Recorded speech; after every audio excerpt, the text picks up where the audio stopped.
नमस्कार दोस्तों, मैं हूं अनिल और आप देख रहे हैं भूतों का खौफ। ये जो कहानी हम आपको सुनाने जा रहे हैं, एक सुशील नाम के आदमी का है, जिन्होंने हमें ये कहानी बताई है। उनका कहना है कि ये कहानी तकरीबन 20 साल पहले की है। तो चलते हैं उनके कहानी में 20 साल पहले, उन्हीं की जुबानी। मेरा नाम सुशील है और हमारे घर में कुल 5 फैमिली है, जिसमें से मैं और मेरे 2 भाई और हमारे मम्मी-पापा। ये कहानी 20 साल पहले की है, जो 2004 में घटी थी। हम लोगों का परिवार बहुत ही सुखी और संपन्न थे। किसी भी चीज़ की कमी हमारे घर में नहीं थी, बस कमी थी तो पैसे की। हमारे घर में हमारे पिताजी ही इकलौता कमाने वाले थे। उनके कमाई से ही हमारा घर चलता था। उस समय हमारी उम्र तकरीबन 20 साल की थी, लेकिन एक ऐसी घटना घटी जिससे हमारे परिवार को बहुत बड़ा धक्का लगा। मैं आप लोगों को बता दूं कि मेरा घर बहराइच जिले के एक छोटे से गांव में पड़ता है और हमारे पिताजी किसी दूसरे शहर में कमाने के लिए जाते थे और वहां से कमाते थे तो हमारे घर की गाड़ी चलती थी।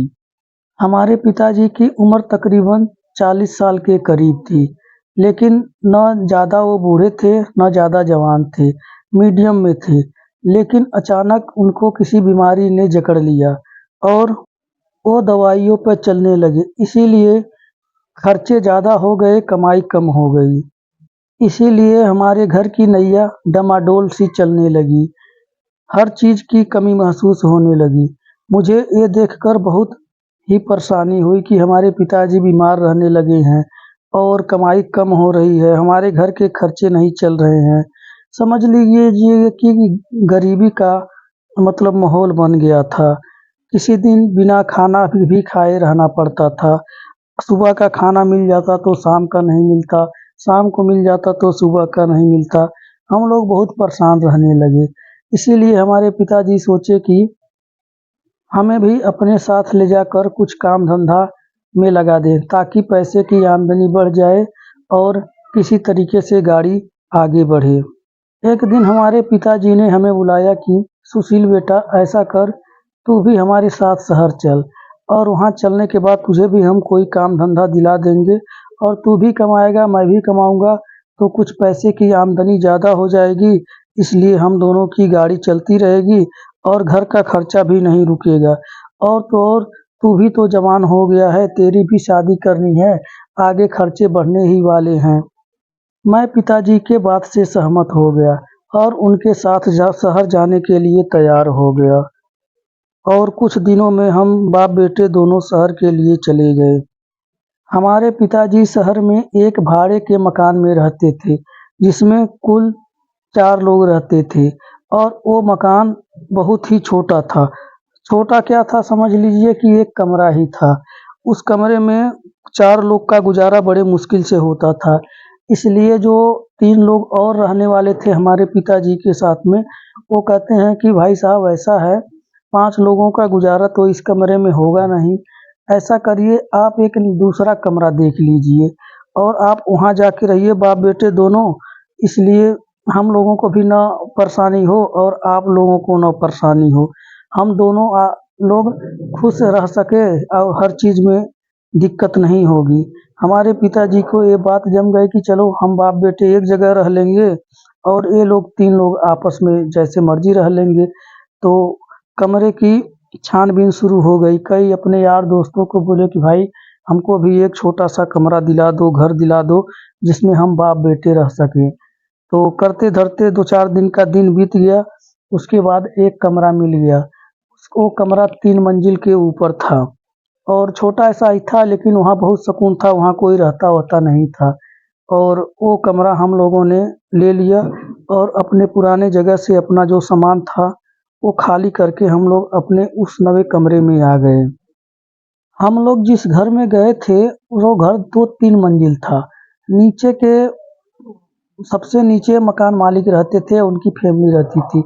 दूसरे मंजिल का जो जगह थी, जो कमरे बने थे वो बिल्कुल खाली थी, क्योंकि वो अपने गेस्ट के लिए बना रखे थे, कोई मेहमान आ गया तो उसमें रह लेगा। और ऊपर एक कमरा बना के रखे थे अपना जो सामान रख कूड़ा करकट जैसे रखने के लिए, तो वो कमरा खाली करा के हमें दे दिए। उस कमरे में हम लोग जब गए तो बहुत सुकून से रह रहे थे, कोई दिक्कत नहीं थी। धीरे-धीरे महीना बीत गया और महीने के बाद हमारे पिताजी की ड्यूटी चेंज हो गई। उनका 1 हफ्ता दिन और 1 हफ्ते रात की हो गई। अब रात को हमें अकेले ही अपने कमरे में सोना पड़ता था, रहना पड़ता था। दिन में तो हम ड्यूटी पे चले जाते थे, रात को ही हम बाप-बेटे दोनों आते थे, लेकिन उसमें भी चेंजिंग हो गया था। अब हमारे पिताजी रात को ड्यूटी करते थे और दिन को घर पे रहते थे, और हम दिन को ड्यूटी करते थे और हमारे पिताजी रात को ड्यूटी करते थे। इसलिए अब हम दोनों अकेले-अकेले रहने लगे। रहते थे तो एक ही कमरे में, लेकिन दोनों की मुलाकात बहुत कम होती थी। हफ्ता-हफ्ता दिन तक हम नहीं मिल पाते थे। जब हम ड्यूटी से आते तो हमारे पिताजी चले जाते थे, और जब वो आते थे तो हम चले जाते थे। इसलिए एक-एक हफ्ता हम दोनों की मुलाकात नहीं हो पा रही थी। ऐसे ही एक दिन की बात है, मैं अपने कमरे में अकेले ही सो रहा था और बाहर बहुत तेज़ बारिश हो रही थी। बारिश ऐसे हो रही थी कि समझ लो कि बहुत तेज़ बारिश, बिजली का कड़कना, बादल चमकते थे। समझ लीजिए कि बहुत भयानक माहौल था।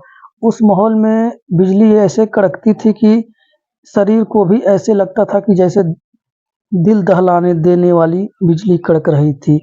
तो इसलिए उस दिन मुझे थोड़ा-सा डर न लगने लगा। डर क्या लग रहा था, भूत-प्रेत से तो मैं डरता नहीं था, लेकिन बिजली की कड़क से हमारे अंदर थोड़ी खलबली-सी मच गई थी। मतलब बिजली चमकने से डर लग रहा था, इसलिए मुझे नींद नहीं आ रही थी। मैं सोच रहा था कि चलो बारिश तो होती रहे, लेकिन बिजली ना कड़के और मैं आराम से सो जाऊँ। मौसम भी बढ़िया बना हुआ था, इतनी गर्मी नहीं थी, और बारिश की वजह से तो आप लोगों को पता ही है कि गर्मी इतनी नहीं पड़ती है, जब बारिश होती है ठंड का मौसम बन जाता है। तो मुझे नींद भी आ रही थी, लेकिन नींद आके क्या करती, जब भी बिजली कड़कती नींद अचानक खुल जाती थी। ऐसे ही 2 घंटे बीत गए। तकरीबन रात का 11-12 बजे का टाइम हो गया था, और अचानक मुझे लगा कि बाहर कोई लड़की खड़ी है, जो धुंधली सी जब बिजली चमकते थे तो नज़र आ रही थी। मैं सोचा मेरा वहम होगा, या बिजली चमक रही है तो कुछ वैसे ही परछाई दिख रही होगी, लेकिन मैं उसको वहम समझकर सो गया। सोने के बाद बरसात भी कम हो गया और बिजली कड़कना भी कम हो गया। मुझे नहीं पता कि मैं कितनी देर सोया था। तकरीबन 1 डेढ़ घंटा बीता ही होगा कि मुझे ऐसा महसूस हुआ कि मेरे बगल में कोई सो रहा है, और मैं जब हड़बड़ा कर उठा तो देखा कि एक लड़की मेरे बगल में सो रही है।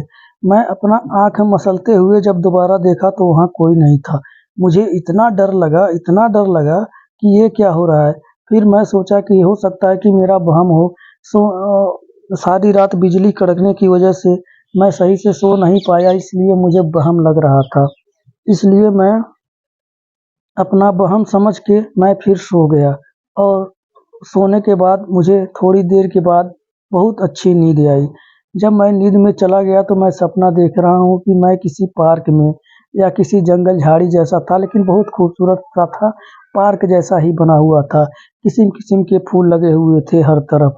हर तरफ जैसे लग रहा था कि जैसे किसी पार्क में मैं बैठा हूँ, और बहुत बढ़िया वहाँ का माहौल था। और वहाँ मैं बैठा था और अचानक देख रहा हूँ कि एक बहुत ही खूबसूरत लड़की उधर से, मतलब फूलों की तरफ से निकलती हुई आ रही है, और मेरे पास आकर खड़ी हो जाती है और बोलती है कि आपका नाम सुशील है। तो मैं हड़बड़ा के उसकी तरफ देखता हूँ कि ये मेरा नाम कैसे जानती है। मैं तो इसको कुछ अपना नाम भी नहीं बताया हूँ, तो ये मेरा नाम कैसे जानती है। मैंने पूछा, मैडम आप हमारा नाम कैसे जानती हैं? तो कहती है कि मैं आपके बारे में सब कुछ जानती हूँ, आप बताएं ना बताएं मुझे सब पता है। आपके पड़ोसियों से, आपके यार दोस्तों से मैं सुनी हूँ कि आपका नाम सुशील है, और आप गांव से शहर में कुछ पैसे कमाने के लिए आए हैं, इसलिए मैं आपके पास चली आई और आपके पास क्या चली आई, आप इस पार्क में बैठे थे तो मैं इस पार्क में घूम रही थी इसलिए आपको देखी तो आपके पास चली आई। और इतना कहकर वो चुप हो गई, लेकिन उसके शरीर से इतना मदहोश कर देने वाली महक आ रही थी कि मैं उसके महक से ही मदहोश हो जा रहा था। खुशबू इतनी अच्छी थी कि समझ लीजिए कि अगर कोई भी उस खुशबू को सूंघ ले तो वो मदहोशी में चला जाए। और उसकी सुंदरता तो ऐसी थी कि जो एक बार देख ले देखता ही रह जाए, इतनी खूबसूरत। उसके खुले हुए बाल, बड़ी-बड़ी आँखें, आँखों में बहुत गहरी सी काजल। अगर कोई उसे एक बार देख ले तो देखता ही रह जाए। मैं भी उसकी आँखों में डूबता ही चला जा रहा था और वो क्या कह रही थी मुझे जैसे लग रहा था कि सुनाई ही नहीं दे रहा है। मैं उसकी आँखों में खो खो गया हूँ। और उसके बाद उसने कई बार सुशील, सुशील कह के बुलाया, तब मेरा ध्यान टूटा। तब मैं बोला, हाँ मैडम कुछ कह रही थी? तब वो बोली, हम आपसे कितनी देर से बातें कर रही हूँ और आप लोग पता नहीं किस ख्यालों में खो गए हो। लगता है कि आपने कभी लड़की नहीं देखी है। तब मैंने बोला कि मैडम लड़की तो बहुत देखी है, लेकिन आप जैसा लड़की नहीं मैंने कभी देखा। जैसे लग रहा था कि मैं नहीं कह रहा हूँ, वो खुद मेरे मुँह से कहलवा रही है ये बातें। और जैसे ही मैं उसकी तारीफ़ कर रहा था, तो वो मंद-मंद मुस्कुराती जा रही थी। उसका मुस्कान इतनी भयानक थी कि जैसे लग रहा था कि कोई गुलाब खिल रहा है, जैसे मुस्कुरा रही थी ऐसे। मतलब समझ लीजिए कि इतनी बढ़िया से वो मुस्कुरा रही थी कि उसके मुस्कुराहट में भी आदमी मदहोश हो जाए।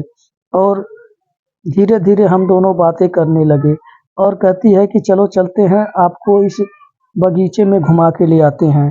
फिर हम दोनों साथ-साथ घूमने लगे।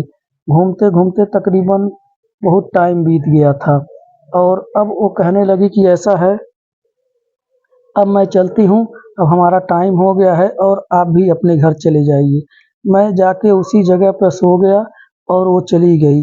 फिर मैं अचानक जब नींद खुली तो मैं ये सोचकर हैरान रह गया कि मैं सपना देख रहा था हकीकत मुझे पता ही नहीं लग रहा था कि ये हकीकत है या सपना है, लेकिन मैं सपना समझ के इस बात को मैं भूल गया। फिर मैं जब सुबह उठा तो अपना ब्रश-व्रश करके अपना खाना-वाना बनाकर खाया पिया और अपना टिफ़िन तैयार करके अपनी ड्यूटी के लिए चला गया। दिन तो बड़े आराम से गुज़र गई, कोई चीज़ की कोई परेशानी नहीं हुआ और मैं आराम से अपने फैक्ट्री में काम भी किया। और काम करके जब मैं घर वापस आया तो हमारे पिताजी अभी खाना बना रहे थे और कह रहे थे कि बेटा खाना बन गया है, खा ले अब आराम कर और मैं अब ड्यूटी में पर निकलता हूँ। वो थोड़ा-सा लेट हो गए थे। वो कह रहे थे कि थोड़ा तबीयत ढीला हो लग रहा था, इसलिए मुझे ज़्यादा नींद आ गई थी, इसलिए मैं लेट हो गया। ऐसा कर तू खाना-वाना खा, अब मैं लेट हो गया हूँ, मैं जल्दी से निकलता हूँ। वो तो अपनी ड्यूटी पर निकल जाते हैं, मैं भी अपना खाना-वाना खाता हूँ और सोने के लिए वहीं पे बिस्तर बिछाकर सो जाता हूँ। क्योंकि हम लोग बाहर नहीं सोते थे, बाहर बड़ी गर्मी पड़ती थी धूप की वजह से। एक तो सबसे ऊपर का छत था इसलिए वहाँ धूप भी ज़्यादा थी और जो छत का लिंटर था वो भी गरम रहता था, इसलिए कमरे के अंदर ही हम सोते थे। तो अपना बिस्तर बिछाकर हम सो गए। सोने के बाद पता नहीं कितनी देर तक सोते रहे। उसके बाद फिर अचानक वही सपना आ गया कि मैं उस पार्क में गया हूँ और उस लड़की के साथ बैठ के बातें कर रहा हूँ। बड़ी देर तक हम लोग बातें करते रहे और फिर घूमते रहे। फिर एक जगह जाकर लड़की कहती है चलो यहाँ बैठ जाते हैं। वहाँ हमने बैठ गया। हमने अपना सिर उसके गोद में रख दिया। वो हमारे बालों से खेलती रही और बातें करती रही और मुस्कुराती रही। हम दोनों का टाइम ऐसे ही व्यतीत हो रहा था। वो कहती है कि सुशील अपनी ज़िंदगी के बारे में कुछ बताओ, क्या चाहते हो, क्या नहीं चाहते हो? तो मैं उससे बताया कि मैं एक बड़ा आदमी बनना चाहता हूँ, लेकिन पैसे की आमदनी इतनी नहीं है कि हम बड़ा बन सकें और इतनी कमाई भी नहीं है। हमारे पिताजी की तबीयत भी खराब रहती है और जो कमाई होती है उसमें से आधी कमाई तो दवाई में चली जाती है और आधी तो घर के खर्चे में निकल जाते हैं। बस किसी तरह से हमारी ज़िंदगी का नैया धीरे-धीरे चल रहा है। लगता है कि हम भी अपनी गरीबी में ही सारा जीवन गुज़ार देंगे। तब हमारी बात सुनकर वो लड़की मुस्कुराती है और कहती है कि मैं आपकी कुछ मदद करूँ? तो मैं उसकी बात सुनकर हड़बड़ा जाता हूँ और कहता हूँ कि आप कैसे हमारी मदद करोगी? तो वो कहती है कि नहीं, हम आपकी मदद कर सकते हैं, लेकिन मदद तो कर देंगे, लेकिन आपको हमारे बारे में किसी को बताना नहीं है।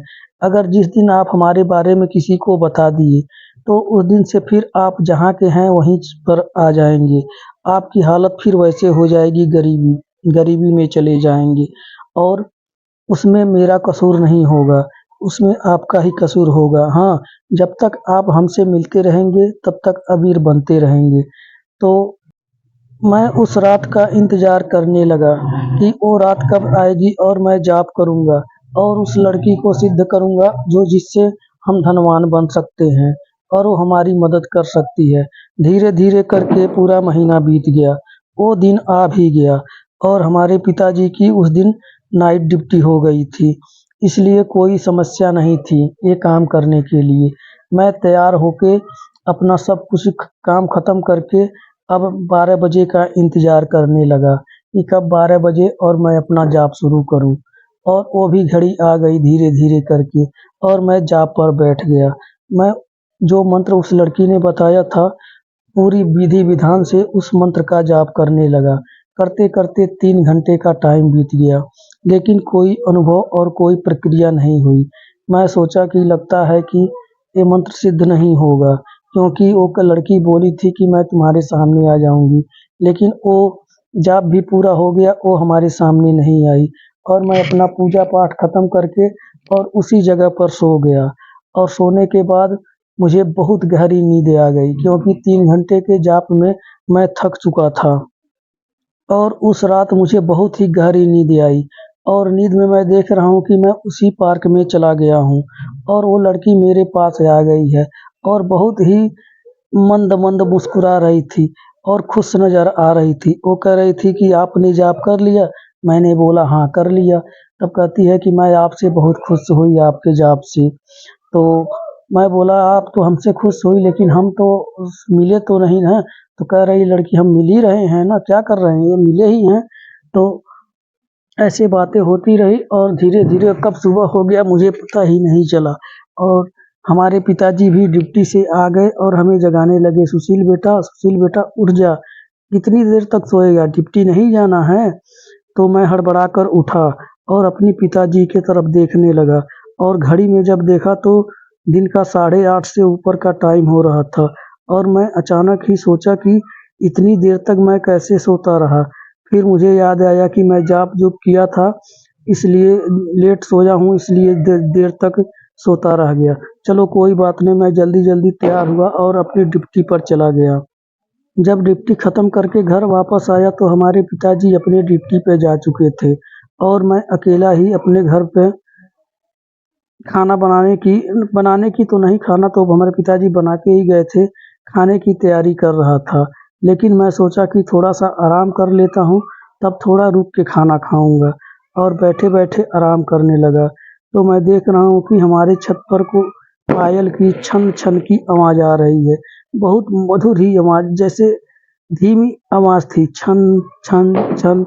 मैं सोचा लगता है कि कोई नीचे से मकान मालकिन होगी या चाहे उसकी लड़की होगी, कोई भी होगा ऊपर टहल रही होगी, इसलिए पायल की आवाज़ आ रही है। मैं ज़्यादा गौर नहीं किया, लेकिन धीरे-धीरे ये आवाज़ बढ़ती ही जा रही थी। जैसे लग रहा था कि हमारे पास से या हमारे करीब से कोई गुज़र रहा है और छन-छन की आवाज़ सुनाई दे रहा था। मैं जब अपने कमरे से बाहर निकला तो देखा वहाँ कोई नहीं है। मैं अचंभव में पड़ गया कि ये पायल की आवाज़ कहाँ से आ रही है और मैं तो किसी को अपने छत पर देख भी नहीं रहा हूँ। सब कुछ सही है, लेकिन आवाज़ कहाँ से आ रही थी? फिर मैं यही सोच के फिर चला गया, हो सकता है कि मेरे निकलने से पहले ही जो भी आया होगा वो अपने चला गया होगा। फिर मैं बैठ के खाना खाने लगा। खाना खाते समय भी फिर आवाज़ आने लगी छन-छन की। मैं फिर सोचने लगा लगता है कोई फिर ऊपर आ गया होगा, लेकिन कुछ नहीं था। मैं बाहर निकल के देखा तो वहाँ कोई नहीं था, बस छन-छन की आवाज़ आ रही थी। मैं बैठ के जल्दी-जल्दी अपना खाना ख़त्म किया और सोने के लिए तैयार हो गया। जब सोने के लिए अपना बिस्तर बिछाया तो वहाँ देख रहा हूँ कि हमारे बिस्तर से बहुत ही बढ़िया भीनी-भीनी खुशबू आ रही थी। जैसा कि उस लड़की के साथ मैं जब सपने में रहता था तो जो खुशबू आ रही थी, वही खुशबू हमारे सामने आ रही थी। हमारे नाक में चुभ रहा था वही खुशबू। तो मैंने सोचा कि हो सकता है पिताजी सोए थे और कोई सेंट-सुंट लगा लिए होंगे इसलिए खुशबू आ रही होगी। मैं उस बात को गौर नहीं किया और आराम से सो गया। थोड़ी देर इधर-उधर करने के बाद मुझे नींद आ गई। नींद आने के बाद फिर मैं सपने में चला गया और सपने में देख रहा हूँ कि वो लड़की के साथ मैं उसी पार्क में घूम रहा हूँ। तो मैंने उस लड़की से पूछा, आप तो कह रही थी कि मैं आपके सामने साक्षात आ जाऊँगी, लेकिन तो लड़की कहती है लेकिन क्या? तो कहती है मैं बोला कि लेकिन हम तो देख रहे हैं कि सपने में हैं। तो लड़की कहती है कि सपने में नहीं हम हकीकत में हैं। तो फिर मैंने अपने हाथ पे चिकोटी काटा तो मुझे दर्द हुआ, लेकिन सपने में थोड़ी हम दर्द दोनों होता है। मैं आपस तुम्हें बात करते हुए काफ़ी टाइम व्यतीत कर लिए थे। तब लड़की बोली कि अब आपको अमीर बनने का समय आ गया है। अब आप रोज़ धीरे-धीरे अमीर बनते जाएँगे और उसने मेरा हाथ पकड़ा और उसी फूलों की झाड़ियों में मुझे लेके गई और वहाँ से एक पैकेट निकाली और उस पैकेट को मुझे पकड़ा दिया और बोली कि ये पैकेट लो और सुबह ही इसको खोलना, पहले नहीं खोलना। सुबह खोलना और फिर मुझे बताना कि क्या है। अब मैं तुम्हारे सपने में नहीं आऊँगी। अब कल से जब भी मिलेंगे हम दोनों साक्षात में मिलेंगे और हम अपना प्रेम भरी बातें भी करेंगे और सब कुछ हम लोगों का साथ-साथ होगा। लेकिन इस बात को किसी को बताना नहीं और अगर बताओगे तो समझ लो कि आज के बाद हमारा तुम्हारा मिलन नहीं होगा। तो मैं उससे पूछा कि ऐसा है आप इतना हमारा मदद कर रही हैं, आप हो कौन? और हमारे सपने में आती हो और हमारा कुछ नुकसान भी नहीं होता है और फ़ायदा भी नहीं होता है। फ़ायदा तो आज से आप कह रही हैं कि मतलब मुझे अमीर बनाएँगी, लेकिन आप हो कौन? तो वो लड़की मुस्कुराते हुए बोली कि समय आएगा तो मैं आपको बता दूँगी कि मैं कौन हूँ, लेकिन इससे पहले मुझे नहीं पूछना कि मैं कौन हूँ। मैं अपने आप तुम्हें बता दूँगी और आज के बाद से तुम्हें हर चीज़ में बदलाव नज़र आएगा। जहाँ भी जाओगे, जैसे भी करोगे, हर चीज़ में तुझे तरक्की मिलेगी। हर चीज़ में कोई भी ऐसी चीज़ नहीं है कि जहाँ तुम्हारी मतलब तारीफ़ ना हो, तुम्हारी मतलब वो ना हो। हर जगह तुम बढ़िया ही काम करोगे और तरक्की पर ही पहुँचते ही जाओगे। और फिर हम दोनों बातें करने लगे, बातें करते-करते वो कहने लगी अब हमारा टाइम ख़त्म हो गया है, हम जा रहे हैं। अब कल से दिन में भी हम तुम्हें मिलेंगे, लेकिन तुम हमें पहचान पाओगे कि नहीं? तब वो कह तब मैं बोला कि मैं तो आपको इस टाइम पहचान रहा हूँ तो दिन में क्यों नहीं पहचान पाऊँगा? तो अब लड़की बोली कहती है कि दिन में हमारा ये रूप नहीं होगा, कोई और रूप होगा, तुम्हें पहचानना होगा। अगर समझ लो तुम हमको पहचान गए तब तो बहुत बढ़िया है, नहीं तो मैं तुम्हें खुद ही बता दूँगी कि मैं वही हूँ जो तुमसे रात को मिलती हूँ। अब मैं जा रही हूँ, हमारा टाइम हो गया है, अब तुम भी जाओ, सो जाओ और तुम्हें सुबह भी ड्यूटी पर भी जाना है। और मैं अपने सपने से उसी समय उठ गया और मैं देखा कि अभी तो कुछ रात बाकी है, लेकिन सुबह हो चुकी थी। मैं सोचा चलो मैं सो जाता हूँ। मैं फिर सो गया और तकरीबन 2 घंटे के बाद जब मैं उठा तो सिरहाने हमारे वही लिफ़ाफ़ा पड़ा हुआ था। मैं लिफ़ाफ़े को उठाया और अपने सपने को याद करने लगा। जब सपना का सारा हकीकत मैंने अपने दिमाग में लाया तो मुझे हकीकत का पता लगा कि मैं तो ये सारा सपने में देख रहा था, लेकिन ये लिफ़ाफ़ा मेरे पास कैसे आया? उस लड़की ने तो मुझे सपने में लिफ़ाफ़ा पकड़ाया था, लेकिन मैं वो बोली थी कि सुबह इसको खोलना, तो चलो ठीक है मैं उसको अब खोल के देखने लगा तो उसमें बहुत ही करारे-करारे नोट थे। इतने नोट थे कि समझ लीजिए कि हमारे 4 महीने की बाप-बेटे की तनख्वाह होगी, इतनी नोट थी।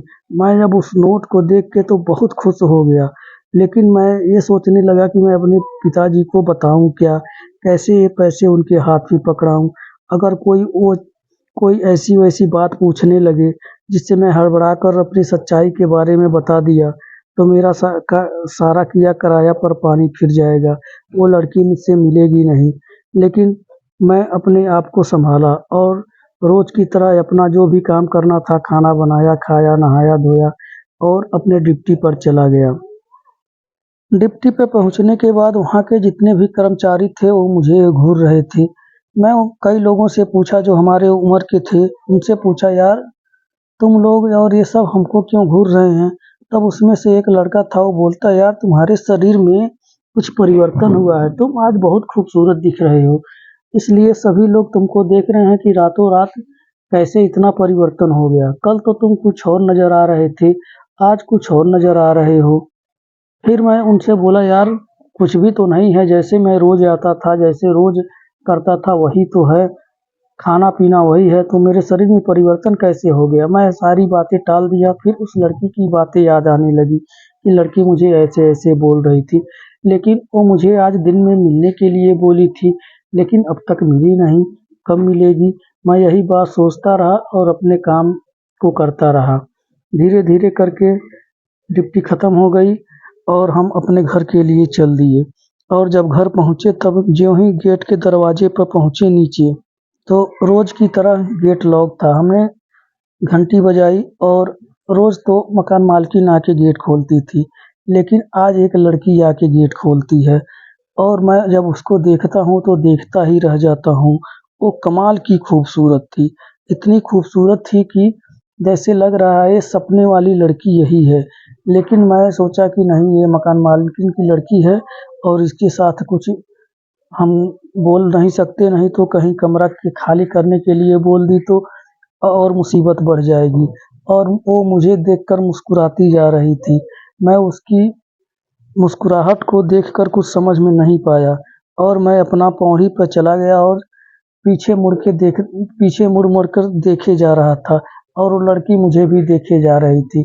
मैं धीरे-धीरे करके अपने कमरे में आ गया और मैं देख रहा हूँ कि हमारे पिताजी अभी ड्यूटी नहीं गए हैं और वो अभी खाना बनाने में व्यस्त थे और बोल रहे थे कि बेटा आज तबीयत मेरा फिर खराब लग रहा था इसलिए मैं सो गया, इसलिए मैं लेट हो गया हूँ।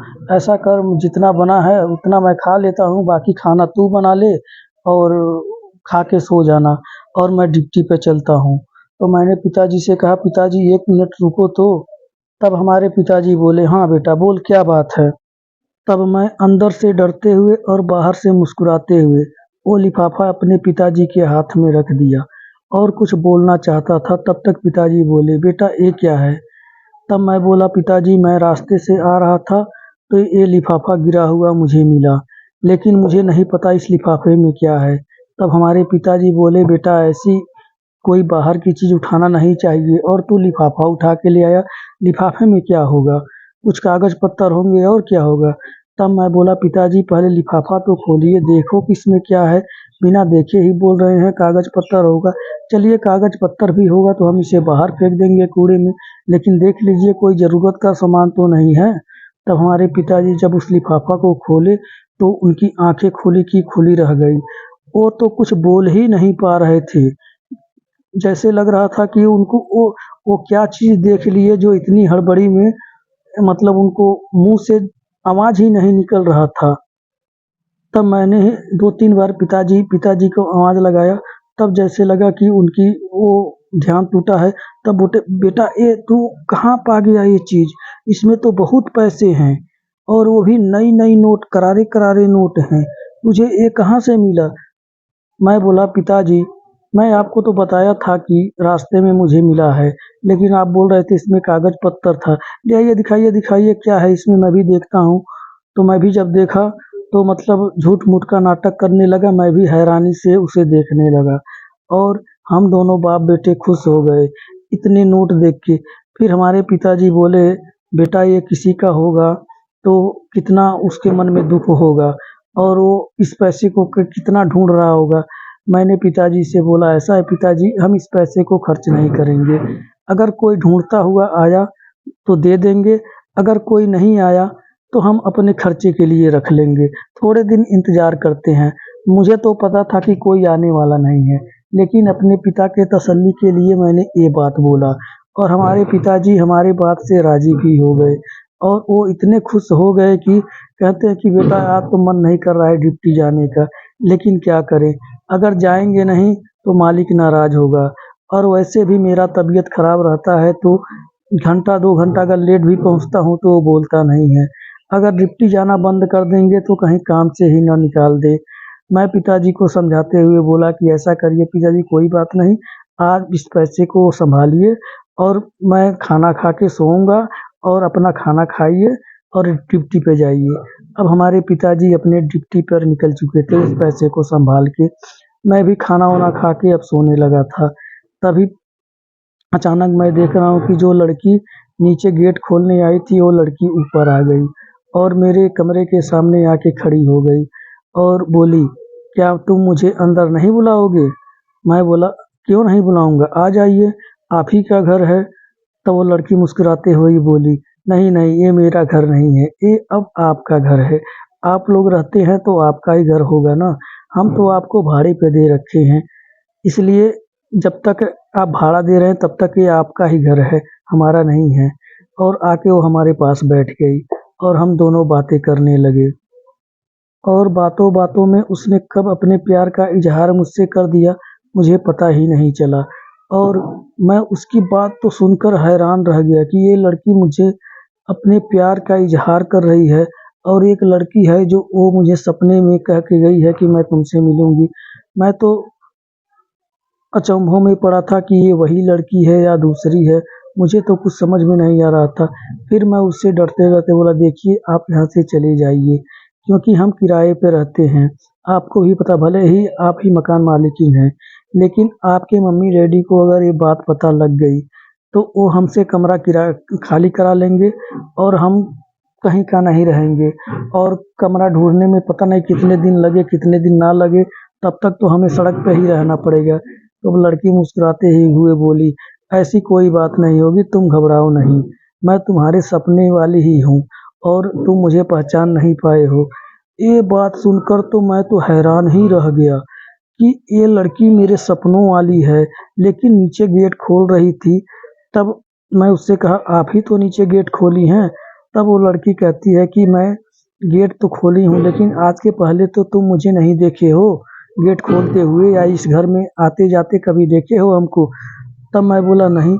मैं तब वो लड़की बोलती है कि मैं आज ही आई हूँ और इनको अपने किसी रिश्तेदार के बारे में बता के इनके घर में रहने के लिए आई हूँ, इसलिए मैं तुमसे मिलने आ गई हूँ। और इनको ये नहीं पता है कि मैं ऊपर हूँ, क्योंकि ये सब हमारे बारे में बहुत कम जानते हैं, कि उनको पता है कि मैं उनके दूर के रिश्तेदार हूँ, इसलिए वो हमारा कोई छानबीन नहीं करेंगे। मैं बोला, ऐसा नहीं है, वो आपका छानबीन ज़्यादा करेंगे, हो सकता है आपको ढूंढते हुए ऊपर तक आ जाएं।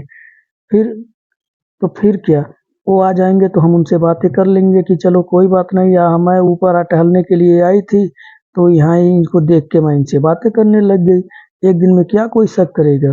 फिर हम दोनों बातें करते करते एक दूसरे में इतने लीन हो गए कि कब पता नहीं चला कि हम दोनों एक ही बिस्तर पर सो गए। और फिर जब सुबह हुआ तो मैं अकेला ही पड़ा था और वो लड़की मेरे साथ नहीं थी। फिर मैं अपना तैयार होकर अपने ड्यूटी पे चला गया, और ऐसे ही रोज का काम हो गया। वो लड़की आती, हमारे पास बैठ के बातें करती, हमारे साथ सोती और चली जाती। हम दोनों में बहुत प्यार हो गया था। धीरे धीरे करके हफ्ता 10 दिन बीत गया।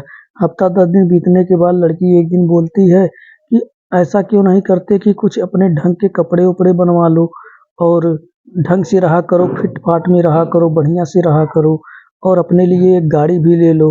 मैं बोला कि ऐसा है, गाड़ी लेने के लिए बहुत पैसे लगेंगे और उतने पैसे हमारे पास कहाँ से आएंगे। तब लड़की मुस्कुराते हुए एक और लिफाफा मुझे पकड़ा देती है और कहती है कि इससे जाकर कुछ ढंग के कपड़े बनवा लो और अपने लिए एक बाइक बढ़िया सा ले लो।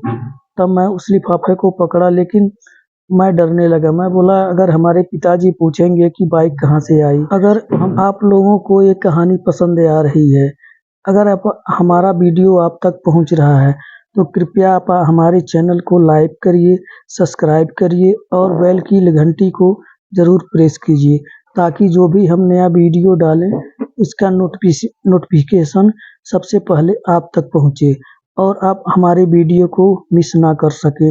इसलिए भाई लोग, आप लोगों से रिक्वेस्ट है कि सब्सक्राइब ज़रूर कर लीजिए क्योंकि वीडियो बनाने में बड़ी मेहनत लगती है।